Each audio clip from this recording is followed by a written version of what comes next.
नमस्कार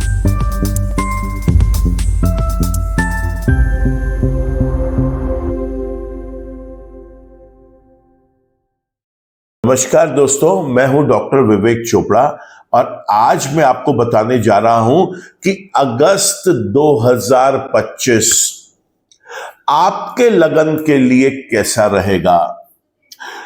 मैं मानता हूं इस बात की कि खास तौर से भारतवर्ष में ही नहीं, पूरे विश्व भर में हर एक व्यक्ति की ये जिज्ञासा होती है कि वो मंथ शुरू होने से पहले वो ये जान ले कि उस महीने उनके लिए ग्रहों ने कैसा एक नेटवर्क बनाया हुआ है। देखिए, ग्रह ऐसा पॉसिबल ही नहीं है कि उस लगन राशि वाले जितने भी लोग इस दुनिया में हैं उनको एक सा फल दे। ये आप जितनी जल्दी समझ लेंगे उतना अच्छा है आपके लिए, क्योंकि जितने एकाग्र होके आप लोग किसी भी चैनल को, किसी भी वक्ता को सुनते हैं और महीने के बाद आप ये एनालाइज करते हैं कि इसमें से तो मेरे साथ कुछ भी नहीं घटा या मात्र 2% 4% ही घटा। इसलिए आपने देखा होगा मेरी पूरी की पूरी सीरीज में कभी भी हम प्रिडिक्शन नाम की कोई चीज नहीं देते, क्योंकि वो पॉसिबल ही नहीं है। क्यों पॉसिबल नहीं है ये भी आप समझ लें।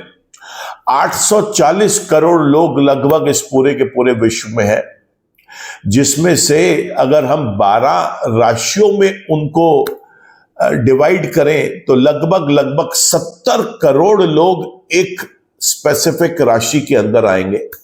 लगभग औसतन अगर हम बात करें, कैसे संभव है कि 70 करोड़ लोगों का भविष्य उस पूरे के पूरे महीने में एक सा हो। अच्छा हो रहा है तो 70 करोड़ के साथ हो रहा है, बुरा हो रहा है तो 70 करोड़ के साथ हो रहा है, दुर्घटनाएं हो रही हैं तो 70 करोड़ के साथ हो रही है। संभव ही नहीं है। क्यों संभव नहीं है ये समझ लें। क्योंकि जीवन में किसी भी व्यक्ति के तो वो होगा जो उसकी अपनी महादशा, अंतरदशा, प्रत्यंतर दशा और सूक्ष्म दशाएं उससे कराएंगी, और ये कॉम्बिनेशन सभी के ही डिफरेंट होते हैं। दूसरा प्रॉब्लम समझिए कहां पर आती है, वो ये कि ग्रह तो दो तरीके से काम करते हैं। एक वो जो मेरे जन्म के ग्रह हैं, दूसरा वो जो मेरे गोचर के ग्रह हैं, जिनके अनुसार ये प्रोग्राम्स बनते हैं जो आज आप देख रहे हैं। ये गोचर के ग्रहों पे आधारित होते हैं। अब कोई ग्रह जन्म का तो शुभ है, गोचर में भी शुभ हो गया, बड़ी अच्छी बात है, वो बहुत अच्छे रिजल्ट्स देगा। लेकिन अगर उस ग्रह की महादशा, अंतरदशा, प्रत्यंतर दशा या सूक्ष्म दशा नहीं है तो भी कोई फायदा नहीं, क्योंकि वो उसका तो आप फल ही भोग नहीं पाओगे, क्योंकि वो दशाएं तो आपके जीवन में चल नहीं रही। ग्रह का फायदा केवल तब उठाएगा ये व्यक्ति अगर उसके जीवन में जन्म का भी वो ग्रह शुभ, गोचर में भी शुभ, और अब उस ग्रह की महादशा, अंतरदशा, प्रत्यंतर दशा या सूक्ष्म दशा चल रही हो, तो है उसका मजा। ठीक उसी प्रकार कोई ग्रह जन्म का शुभ है लेकिन गोचर में अशुभ हो गया, मैं आप सब लोगों को कहूंगा बिल्कुल निराश ना हो। कुछ समय की बात है, राशि परिवर्तन करेंगे ग्रह, क्योंकि ग्रह कभी भी किसी एक जगह टिकते नहीं, स्टेशनरी नहीं होते। ट्रांजिशंस में वो एक राशि से दूसरी राशि, एक नक्षत्र से दूसरे नक्षत्र में जाते रहते हैं। ग्रह नक्षत्र का फल देते हैं, नक्षत्र उप नक्षत्र का फल देते हैं, और उप नक्षत्र उप नक्षत्र का फल देते हैं। तो ये आपको बहुत जरूरी है समझना कि ग्रह जो है वो जन्म का शुभ, गोचर में अशुभ अगर आ गया तो वो केवल आपको अपनी शुभता में कुछ कमी लेके आएगा। जो ग्रह जन्म का डिक्लेयर्ड शुभ है वो जीवन भर अशुभ कुछ नहीं करेगा, केवल अपनी शुभता में कमी लेके आएगा। अब वहीं समझ लेते हैं कि कोई ग्रह जन्म का ही अशुभ है और गोचर में वो शुभ हो गया, तो क्या वो शुभ रिजल्ट्स देगा? आंसर है शुभ रिजल्ट्स तो देगा, लेकिन उसके अंदर वो केवल अपनी अशुभता में कमी लेके आएगा, क्योंकि वो जन्म का नेगेटिव है, और वो नेगेटिव प्लैनेट जब गोचर में पॉजिटिव हो जाएगा तो वो केवल नेगेटिविटी को कम करेगा, वो पॉजिटिव जोन में नहीं जाएगा। लेकिन कोई ग्रह अगर जन्म का अशुभ, गोचर में भी अशुभ, फिर आप ये मान के चले कि ये ग्रह बेहद परेशान कर सकता है। लेकिन ये परेशान करेगा कब? ये करेगा तब जब उस ग्रह की स्वयं की महादशा, अंतरदशा, प्रत्यंतर दशा या सूक्ष्म दशाएं चल रही होंगी। तो कुल मिलाकर एक बात तो आपको समझ में आ गई कि यह संभव ही नहीं है कि अगर आप किसी भी एक राशि के हैं तो आपकी राशि के जो 70 करोड़ और लोग हैं वो एक सा भाग्य अपना उस मंथ में देखेंगे। संभव ही नहीं है, क्योंकि किसी का वो जन्म का शुभ होगा, गोचर में शुभ अशुभ होगा, जन्म का वो ग्रह की दशाएं कुछ और होंगी, अभी की कुछ और चल रही होंगी। ये कॉम्बिनेशंस इतने बैठते हैं लाखों करोड़ों में कि आप ये देखेंगे कि ये चीज पॉसिबल ही नहीं है कि पूरे के पूरे राशि के एक ग्रुप का एक कॉमन प्रिडिक्शन कर दिया जाए।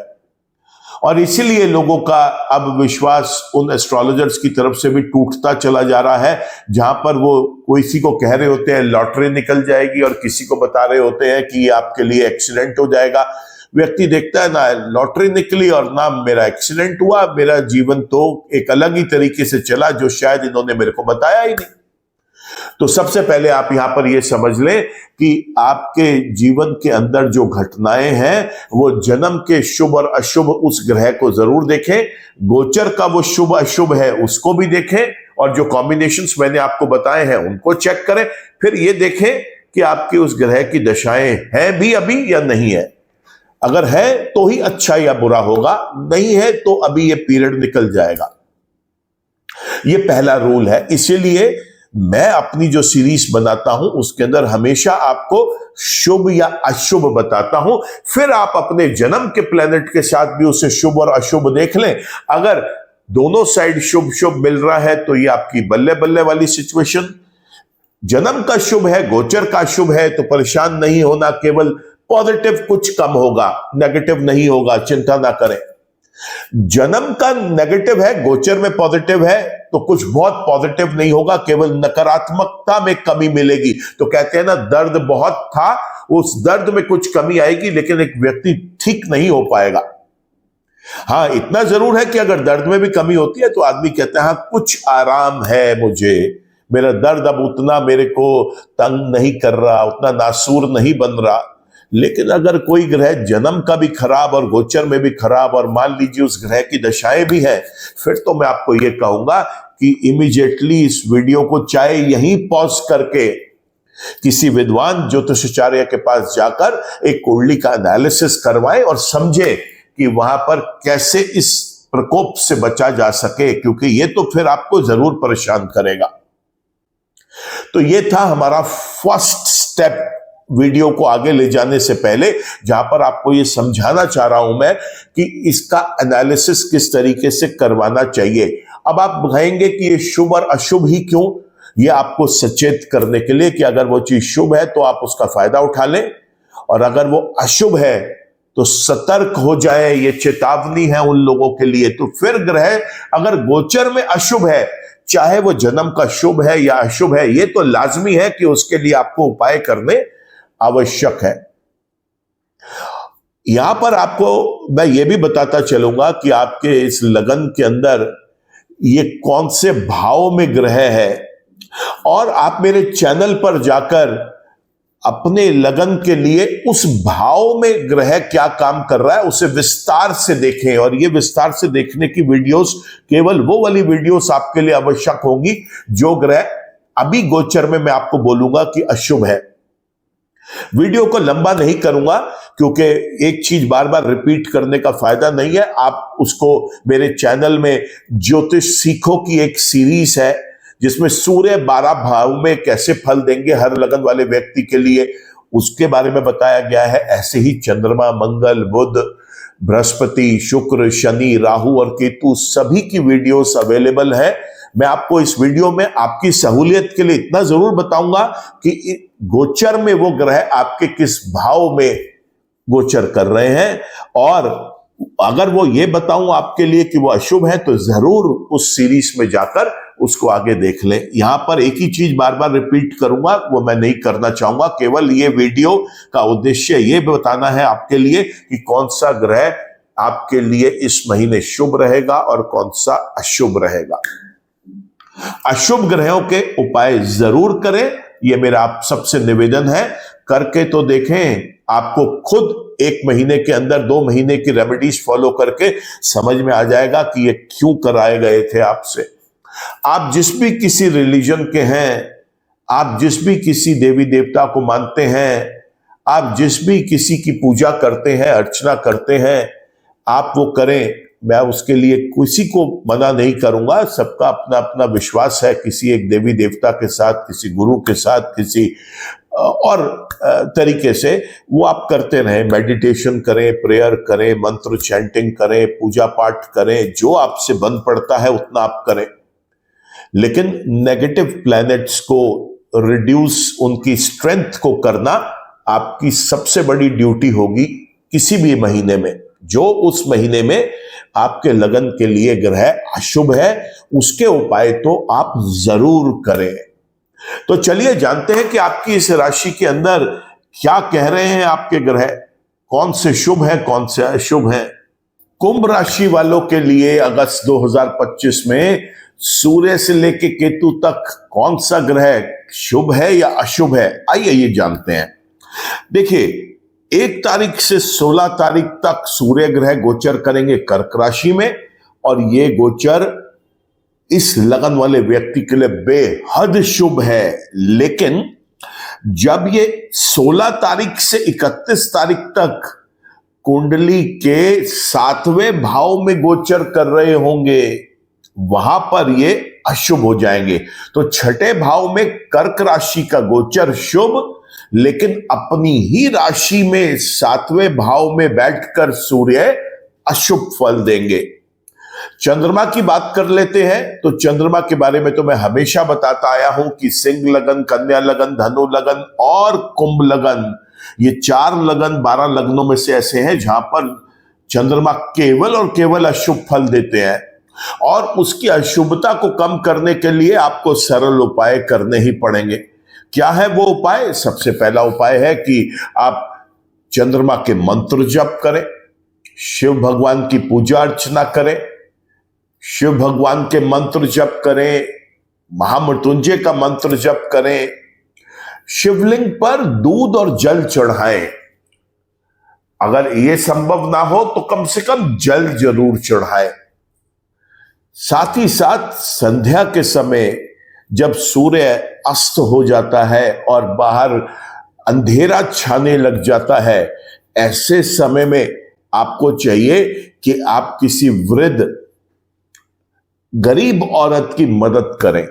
देखिए, दान देने के लिए तो चंद्रमा की वस्तुएं ही है, जैसे चावल, चीनी, दूध, खीर, बर्फी, कोई भी सफेद वस्त्र, चांदी का कोई सामान, कोई लिक्विड आइटम। इसके अलावा उस वृद्ध औरत को जिस भी किसी चीज की जरूरत है, और अगर आपका सामर्थ्य है तो आपको उसकी मदद करनी चाहिए। चाहे उसे कोई दवा की जरूरत है, कोई और किसी भोजन की जरूरत है, किसी वस्त्र की जरूरत है, आपको अगर संभव हो तो मदद करें, इससे लाभ मिलेगा। मंगल ग्रह की बात कर लेते हैं। तो मंगल ग्रह पूरा महीना कन्या राशि के अंदर कुंडली के 8वें भाव में गोचर करते हुए दिखाई देंगे, और ये बहुत अशुभ रिजल्ट्स देंगे यहां पर। तो मंगल के भी उपाय बहुत जरूरी हो जाएंगे। बुध ग्रह की अगर बात करें तो बुध ग्रह 2 राशियों में गोचर करेंगे। पहले 1 तारीख से 30 तारीख तक उनका गोचर जो है वो कर्क राशि के अंदर रहेगा, जो कि अशुभ है। ये राशि जो है इस लगन के अंदर 6ठे भाव में आएगी, और उसके बाद आखिरी के 2 दिन जब वो सिंह राशि में गोचर कर रहे होंगे कुंडली के 7वें भाव में, वहां पर भी इन्होंने अशुभ फल ही देना है। बात करते हैं हम बृहस्पति की। बृहस्पति कुंडली के 5वें भाव में गोचर कर रहे हैं। अभी काफी समय उन्होंने 5वें भाव में ही मिथुन राशि में गोचर करना है, और ये गोचर इनका बेहद अशुभ रहने वाला है। जी हां, बृहस्पति भी यहां पर अशुभ फल ही देंगे। बृहस्पति की बात चर्चा कर लेते हैं हम शुक्र ग्रह की। शुक्र ग्रह को आप दो राशियों में गोचर करते हुए देखेंगे। 1 तारीख से 20 तारीख तक वो मिथुन राशि में गोचर करेंगे और 20 तारीख से महीने के अंत तक वो कर्क राशि में गोचर करेंगे। मिथुन राशि का गोचर कुंडली के 5वें भाव में बेहद शुभ रहने वाला है, लेकिन छठे भाव में कर्क राशि का जो गोचर है ये अशुभ रहेगा। तो शुक्र यहां पे 2 तरीके के फल देंगे। 1 तारीख से 20 तारीख तक उसके शुभ रिजल्ट्स मिलेंगे और 20 से 31 जब वो कुंडली के छठे भाव में गोचर कर रहे होंगे तो अशुभ रिजल्ट्स मिलेंगे। बात करते हैं हम शनि की, जो कि दूसरे भाव में गोचर कर रहे हैं। लगन का मालिक दूसरे भाव में मीन राशि में गोचर करते हुए बेहद शुभ रिजल्ट्स देगा। लक्ष्मी योग बना रहा है। यहां पर राहु की बात कर लेते हैं तो राहु लगन में ही गोचर कर रहे हैं और ये गोचर भी उनका बेहद शुभ रहने वाला है। और आखिर में हम बात करते हैं केतु ग्रह की, और मैं हमेशा बताता आया हूं कि केतु ग्रह अपने फल नहीं देते। केतु जिसकी राशि में बैठते हैं उस राशि के स्वामी के अनुसार उन्होंने अपने रिजल्ट देने हैं। और हमने देखा यहां पर कि केतु सिंह राशि में बैठे हैं तो इसके स्वामी है सूर्य, और सूर्य 1 तारीख से 16 तारीख तक कर्क राशि में शुभ है और उसके बाद फिर अपनी ही सिंह राशि के अंदर 7वें भाव में वो अशुभ है। ठीक उसी प्रकार केतु 7वें भाव में बैठे हुए यहां पर जो रिजल्ट्स देंगे वो इस तरीके का होगा कि 1 तारीख से 16 तारीख तक उन्होंने शुभ रिजल्ट्स देने हैं 7वें भाव में बैठकर, और उसके बाद यही केतु अशुभ फल देंगे क्योंकि सूर्य खुद यहां पर अशुभ फल दे रहे होंगे। तो ये था सूर्य से केतु तक कुंभ लगन वाले व्यक्तियों के लिए कौन सा ग्रह शुभ रहेगा और कौन सा ग्रह अशुभ रहेगा। तो ये देखा आपने कि आपके कौन से ग्रह इस महीने शुभ है, कौन से अशुभ है। मैं आपको वीडियो की शुरुआत में भी बताया कि शुभ ग्रहों का फायदा उठाना चाहिए और अशुभ ग्रह फिर चाहे वो जन्म के शुभ हैं या अशुभ हैं उनके उपाय जरूर करें। ये उपाय आपको बहुत फायदा देंगे दोस्तों। मैं उम्मीद करता हूं कि आपको ये वीडियो पसंद आया होगा। वीडियो अगर पसंद आया है तो इसको लाइक करें, कमेंट करें, शेयर करें ज्यादा से ज्यादा लोगों के साथ, क्योंकि हो सकता है कि उनकी भी यही लगन राशि हो। चैनल पे अगर नए हैं तो रिक्वेस्ट करता हूं कि चैनल को सब्सक्राइब कर लें। चैनल आपने पहले से सब्सक्राइब किया हुआ है तो thank you for that. Bell icon को भी जरूर क्लिक करें ताकि कोई भी नया वीडियो अपलोड होता है उसका एक अपडेट, उसका एक नोटिफिकेशन आप तक पहुंच सके। आज के वीडियो में इतना ही। ईश्वर आप सबका भला करे दोस्तों। नमस्कार।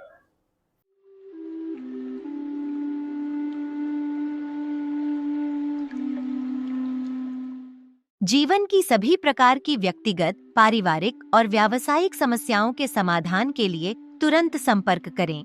डॉक्टर विवेक चोपड़ा, PhD, गोल्ड मेडलिस्ट, विश्व विख्यात ज्योतिषाचार्य एवं वास्तु एक्सपर्ट। कॉल अथवा व्हाट्सएप करें 9311131069 9212431069।